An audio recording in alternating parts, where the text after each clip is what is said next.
के इस एपिसोड में हम बात करेंगे एक ऐसे बुलेट प्रूफ आदिवासी क्रांतिकारी की जिनका नाम 20वीं सदी के इतिहास में स्वर्णिम अक्षरों में लिखा जाना चाहिए था, जिन्हें आंध्र प्रदेश के आदिवासियों में भगवान की तरह पूजा जाता है, जिन्होंने अपना संपूर्ण जीवन स्वतंत्रता के संघर्ष में गुजारा। ऐसे ही महान क्रांतिकारी अल्लूरी सीताराम राजू का जन्म 4 जुलाई 1896 को विशाखापट्टनम जिले के पांड्रिक गांव में हुआ। क्रांतिकारी वीर राजू ने स्कूली शिक्षा के साथ साथ निजी रुचि के तौर पर वैद्यक और ज्योतिषी का भी अध्ययन किया और यह अध्ययन उनके व्यवहारिक अभ्यास में भी लगा रहा।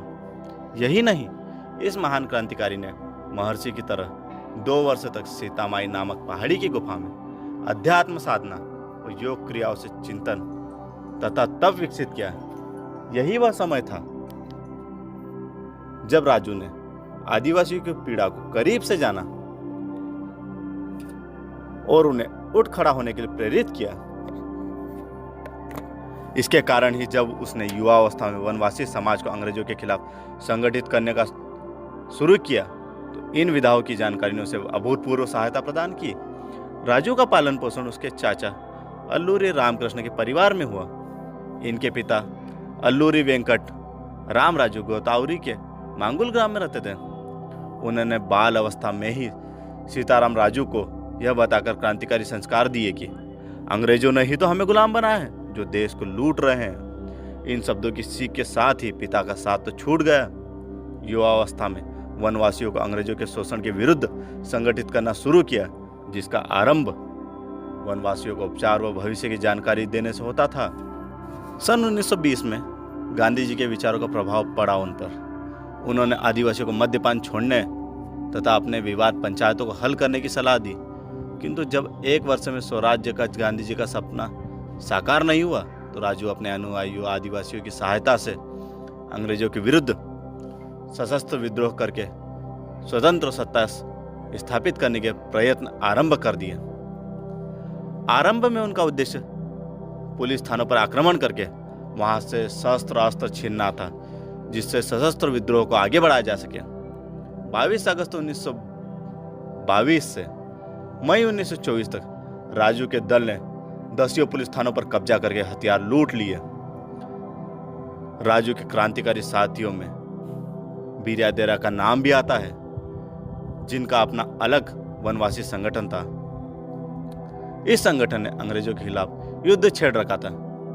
यह बात सन 1918 की है। अंग्रेज बिरियादेरा को फांसी पर लटका देते, लेकिन तब तक सीताराम राजू का संगठन बहुत बलशाली हो चुका था। पुलिस राजू से थरथर कांपती थी। वह ब्रिटिश सत्ता को खुलेआम चुनौती देता था। कैदी बिरया दोरा के लिए भी उसने अंग्रेजी सत्ता को पहले से भी सूचना भिजवा दी थी कि मैं बिरया को रिहा करवा कर रहूंगा, दम हो तो रोक लो। वही हुआ। एक दिन पुलिस दल जब बिरया को हथकड़ी बेड़ी से कसे अदालत ले जा रहा था, सीताराम राजू ने पुलिस टुकड़ी पर धावा बोल दिया। दोनों तरफ से गोलियां चली, लेकिन गोलियों की बौछार में भी पुलिस दस्ता राजू का बाल भी बाका न कर सका और वह दिन दहाड़े खुलेआम लड़कर बिरया दोरा को छुड़ा कर ले गया। अंग्रेजी सत्ता के लिए राजू तथा बिरया की खोज एक समस्या बनी रही। पुलिस छापे विफल होते रहे। अंग्रेजों ने उसे पकड़वाने के लिए अखबारों व इश्तेहारों में 10,000 रुपये नगद इनाम का ऐलान किया। सन 1922-24 में यह धनराशि एक बड़ा प्रलोभन था।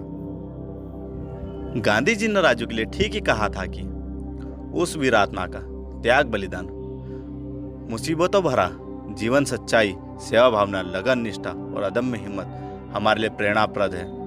सुभाष चंद्र बोस ने कहा था, देशवासी उस अप्रतिम योद्धा के सम्मान में विनत हो।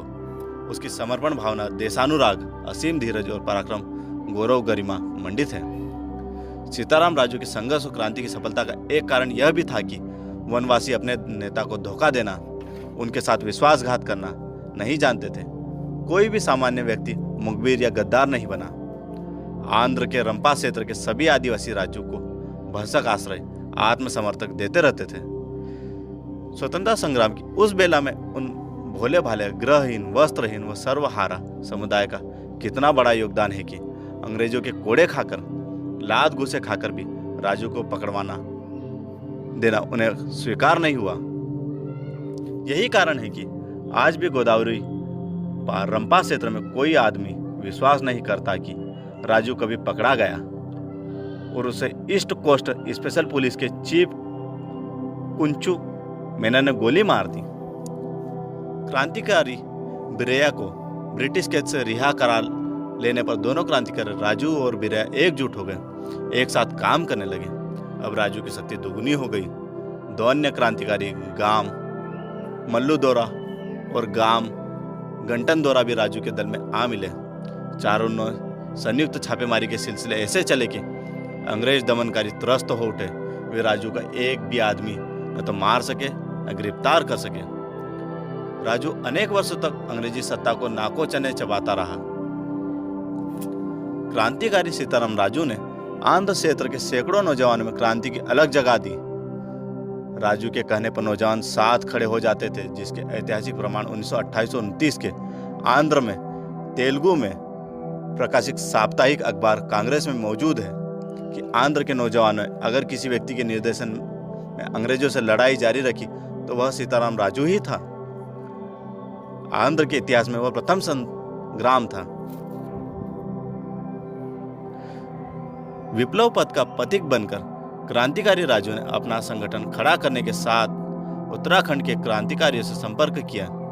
यही नहीं, गदर पार्टी के नेता बाबा पृथ्वी सिंह को दक्षिण भारत की राज महेंद्री जेल से छुड़ाने का भरसक प्रयास किया। सीताराम राजू गुरिल्ला पद्धति से युद्ध करते और नल्लई मल्लई पहाड़ियों में अंतर ध्यान हो जाते।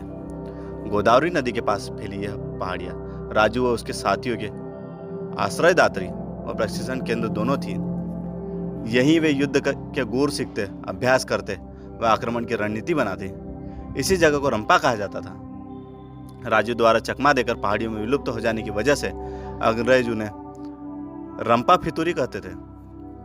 ब्रिटिश अफसर राजू से लगातार मात खाते रहे। आंध्र की पुलिस राजू के सामने व्यर्थ साबित हो चुकी थी। अंत में केरल की मालाबार पुलिस के दस्ते राजू पर लगाए गए, क्योंकि उन्हें पर्वतीय इलाकों में छापे मारने का अनुभव था। 12 अक्टूबर 1922 को नल्लई मल्लई की पहाड़ियों की घाटी में ये दस्ते रवाना किए गए। मालाबार पुलिस फोर्स से राजू की कई मुठभेड़ें हुई। इनमें मालाबार दस्तों को मुंह की खानी पड़ी। उसके बाद भी पुलिस राजू को गिरफ्तार नहीं कर सकी। 6 मई 1924 को राजू के दल का मुकाबला असम राइफल से हुआ, जिसमें उसके साथी शहीद हो गए, पर राजू बचा रहा। अब ईस्ट कोस्ट स्पेशल पुलिस उसे पहाड़ियों के चप्पे चप्पे में खोज रही थी। 7 मई 1924 को जब अकेला जंगल में भटक रहा था तो सहसा उसकी खोज में वन पर्वतों को छानते फिर रहे फोर्स के अफसर की नज़र राजू पर पड़ गई। उसने राजू का छिपकर पीछा किया, यद्यपि वह राजू को पहचान नहीं सका था, क्योंकि उस समय राजू ने लंबी दाढ़ी बढ़ा ली थी। पुलिस दल ने राजू पर पीछे से गोली चलाई। राजू जख्मी होकर वहीं गिर पड़े। तब राजू ने स्वयं अपना परिचय देते हुए कहा कि मैं ही सीताराम राजू हूँ। गिरफ्तारी के साथ ही यातनाएं शुरू हुई। अंततः उस महान क्रांतिकारी को नदी किनारे ही एक वृक्ष से बांधकर भून दिया गया। एक क्रांतिकारी की इससे श्रेष्ठ शहादत और क्या हो सकती थी। इस बलिदान की साक्ष्य थे गोदावरी नदी और नल्लई मल्लई की पहाड़ियाँ, जहाँ आज भी अल्लूरी सीताराम राजू जिंदा है। आदिवासियों की आत्मा में देवता स्वरूप, लोकगीतों में लोकनायक के रूप में। ऐसे वीर क्रांतिकारी को आदिवासी मिस्ट्री चैनल की तरफ से श्रद्धांजलि देने के लिए एक छोटा सा प्रयास। आप सब भी इस आदिवासी वीर योद्धा को श्रद्धांजलि देने के लिए नीचे कमेंट बॉक्स में जय हिंद जरूर लिखें।